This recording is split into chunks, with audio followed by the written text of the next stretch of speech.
Recentemente postamos no canal um vídeo mostrando o desenho e o formato das taças de todos os estaduais do Brasil. E seguindo a ideia semelhante, nesse vídeo é dia de conhecermos como são as taças dos campeonatos nacionais dos países filiados à Conmebol e também a taça do Campeonato Mexicano. Só que antes curta o vídeo para ajudar na divulgação e se inscreva no canal se você for novo por aqui. Valeu, tamo junto! Seguindo ordem alfabética, quem abre a lista é o Campeonato Argentino. Denominado Liga Profissional de Futebol, um total de 28 equipes jogam a primeira divisão, e durando entre os meses de janeiro e agosto, são disputadas 27 rodadas, onde aquele que somar mais pontos se consagra o campeão. O atual campeão é o Boca Juniors, e com o troféu passando por inúmeras mudanças ao longo dos anos, o troféu que é entregue atualmente foi adotado em 2021, ou seja, nessa temporada será apenas a terceira vez que esse bonito troféu será erguido. A División Profesional, ou Liga Tigo, é como é conhecida a primeira divisão do Campeonato Boliviano, que com mais de 70 anos de história, tem como maior vencedor a equipe do Bolívar. Desde meados dos anos 2000, mais precisamente em 2003, o Campeonato Boliviano adotou o sistema Apertura e Clausura, algo como o primeiro e segundo turno do campeonato, mas com o diferencial de que em cada turno há um clube proclamado campeão. Passando por algumas turbulências recentes, como o cancelamento do Clausura em 2022, a edição de 2023, disputada entre fevereiro e dezembro, terá o famoso formato de liga, com turno e retorno, onde aquele que somar mais pontos será proclamado o campeão. A taça entregue é bonita e rica em detalhes, conforme mostrado nas imagens. O Campeonato Brasileiro ao longo da história já teve os mais diferentes nomes, regulamentos e sistema de disputa, e a taça, obviamente, também sofreu várias mudanças no período. Considerando a unificação, o Campeonato Brasileiro é disputado desde 1959, quando recebeu o nome de Taça Brasil, e essa alcunha durou até 68, com o surgimento do Roberto Gomes Pedrosa, e posteriormente o Campeonato Brasileiro que conhecemos atualmente a partir de 1971. A taça atual é entregue de forma ininterrupta desde o ano de 2014, e foi o Palmeiras a equipe que mais vezes levantou esse troféu de lá pra cá, com 3 conquistas.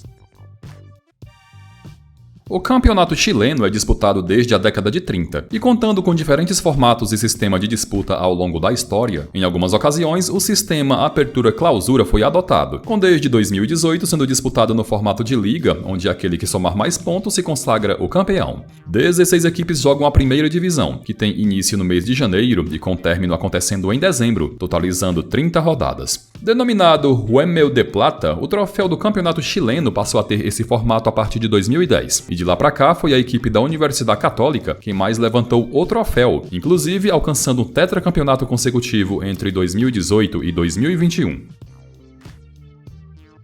O campeonato colombiano é disputado desde a década de 40, e é o Atlético Nacional a equipe que mais vezes conquistou o título, totalizando 17 conquistas. Há muitos anos, o colombiano tem 2 campeões, estilo Apertura e Clausura, com o diferencial de que são realizadas partidas finais para definir o campeão. Os 20 clubes jogam todos contra todos em turno único, com os 8 primeiros colocados avançando à segunda fase, onde se dividem em 2 grupos com 4 participantes, e com os 2 líderes desses grupos fazendo a final em jogos de ida e volta. Tanto o Apertura quanto o Clausura possuem esse formato, e as taças entregues são idênticas, com nenhuma diferença de uma para a outra.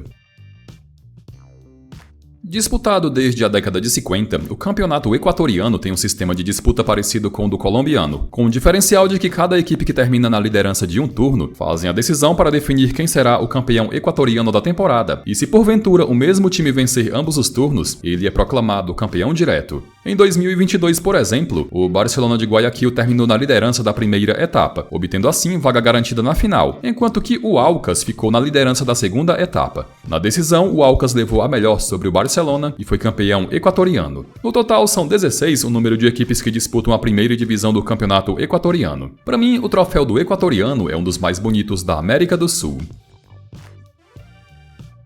No México, a Liga Nacional é jogada no sistema Apertura e Clausura, mas o que difere de algumas ligas da América do Sul é que o mata-mata é bem maior, já que conta com fases a mais, começando a partir das oitavas de final. 18 equipes jogam a elite mexicana, com os 4 primeiros colocados avançando diretamente às quartas de final e com do 5º colocado ao 12º começando nas oitavas. Tanto no Apertura quanto no Clausura, esse sistema de disputa é adotado. As taças também são idênticas, com nenhuma diferença gritante de uma para a outra, e o bacana é que os clubes participantes da edição em questão têm seus escudos estampados no pedestal. O Campeonato Paraguaio é um dos mais velhos da América do Sul, já que começou a ser disputado lá na década de 10, e em mais de 100 anos é o Olímpia a equipe que mais vezes conquistou o título, já caminhando para 50 conquistas. Foi em 2008 que o sistema Apertura e Clausura foi adotado, e atualmente são apenas 12 o número de equipes que jogam a primeira divisão do Paraguai. Em turno e retorno, o campeão tanto do Apertura quanto do Clausura é conhecido ao término de 22 rodadas, sem a necessidade de realização de partidas mata-mata ou finais, e somando no geral, cada clube na temporada disputa mais de 40 rodadas. Os troféus não têm tanta diferença de um para o outro. Os vencedores também garantem vaga direta na fase de grupos da Copa Libertadores.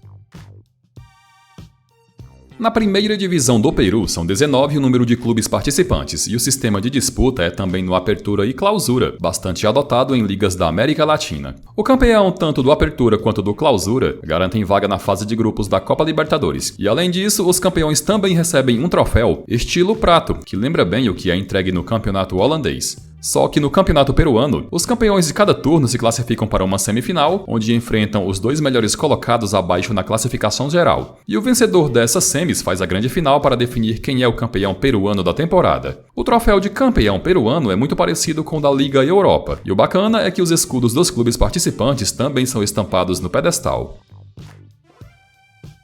O Campeonato Uruguaio é o mais velho da América do Sul, afinal ele começou a ser disputado no ano de 1900, quando o futebol profissional ainda estava longe de ser implantado aqui no Brasil, só para efeito de comparação. Os maiores vencedores obviamente é a dupla Nacional e Peñarol, e o sistema de disputa também é através do Apertura e Clausura. Contando com 16 equipes, o regulamento da elite uruguaia é um pouco confuso, já que o campeão do Clausura enfrenta o campeão do Apertura em uma semifinal, onde na final o adversário é o time que mais pontos somou no acumulado geral, e quando coincide desse time que somou mais pontos ter vencido um dos turnos, ele automaticamente é proclamado o campeão uruguaio. Regulamento digno de campeonato carioca. A taça tem um designer que remete às taças do passado, sem grandes enfeites e exageros.